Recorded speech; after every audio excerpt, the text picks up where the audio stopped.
perspective viewers. Also joining us now is Mr. Hariprasad SV, whistleblower of the PNB scam. Mr. Hariprasad, thank you so much for joining us. I want to begin by asking you, can you first help us understand how you were defrauded by Mehul Choksi and his companies, and when exactly did you realize that this wasn't just one case but many investors had been cheated in this multi-thousand crore scam?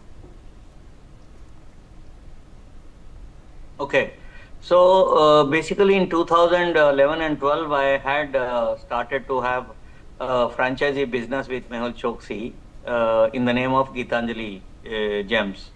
Okay, it was a diamond showroom in Bangalore. That is how I got in touch with him, and then we became a franchisee for him in Bangalore. But within 1 year of operation, we came to know that it's a Ponzi scheme. He just defrauding people in the name of this franchisee business. So after that, I come to know that it's a fraud. So I had to shut down my showroom immediately. I filed a legal case on him that ran in the courts, and he got arrest warrant, and then case was diverted to CID in Bangalore. So that is how during the investigation I come to know that this guy not only defrauded us, and he defrauded many people in the industry. Maybe to the tune of almost 100 people got cheated by him in overall. So then I had approached many agencies regarding his fraudulent activities. Okay.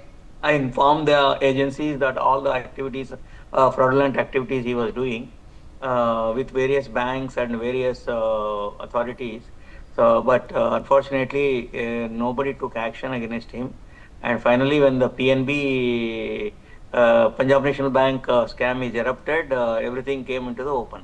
That is how I know the case. Okay, Mr. SV, can you tell us a little bit more about what exactly you wrote in your letters to the CBI and ED when you were filing your complaints? First letter is about my cheating done by him to me and many other franchisees in India. Then I have highlighted all the fraudulent transactions that he was doing in terms of taking a huge bank loans, perhaps without a proper collateral or a fictitious inventory. And then he was also not paying. There were a lot of lapses in his balance sheets and his cover-ups. So that is what I highlighted, and I asked the agencies to put a forensic audit on him, but nothing has been done. He could manage people from every angle, and he would not let anything to proceed further. Perhaps, I don't know. Otherwise, there was no reason for agencies not to react for this kind of scam when it is exposed. Okay, and were you ever approached by Mehul Choksi or any of his team members in a threatening way, perhaps, after you filed your complaints? No, neither Choksi nor his team got in touch with me, nor agencies, anybody got in touch with me during that time. I had also run an arbitration case against Choksi in Bombay. That arbitration case I won against the Choksi. But by the time the arbitration award has been given, Choksi has already fled.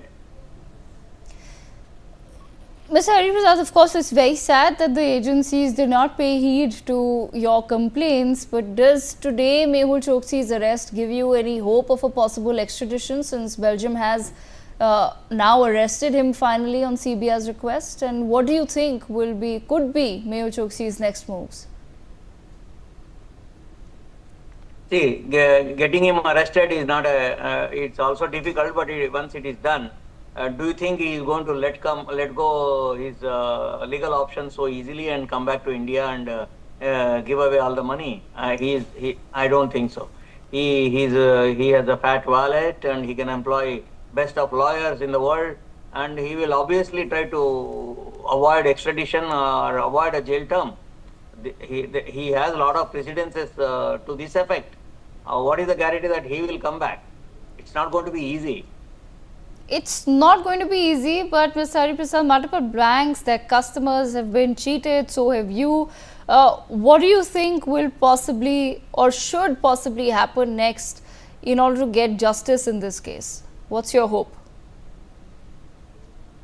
Well, it's a good thing that he got arrested, but even Nirav Modi got arrested in London. What happened?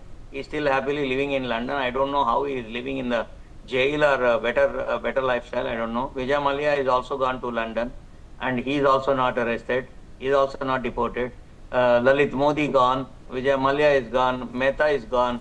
Everybody is gone. Who has brought back? Nobody. No economic offender has been brought back to India. Bringing one Mehul Choksi to India, how does it help? Because India has already lost about 30,000 crores. People like me have lost about 200 crores. So just bringing him back, it means nothing. You have to be able to bring money back. How will government of India be able to bring his money back? That's most important for me. Focus is on getting the money back to India, not only getting him. His money should also be brought back to India. How they will do, the agencies knows better. I have not a good idea about the process that they will have to follow. Okay. Uh, Mr. Hariprasad, at the same time, what do you think will be the biggest challenge up next for our agencies, since you've closely followed Mehul Choksi and his team for the past several years? Choksi knows how to fight legal cases, and he has a fat wallet. So obviously he will spend every possible amount, and he will fight tooth and nail to escape from clutches. It depends on how strong we are with our legal system and how strong our agencies are to get him back. How strong is the situation against him? So for the time being, I have to cross my fingers whether he will come back or not.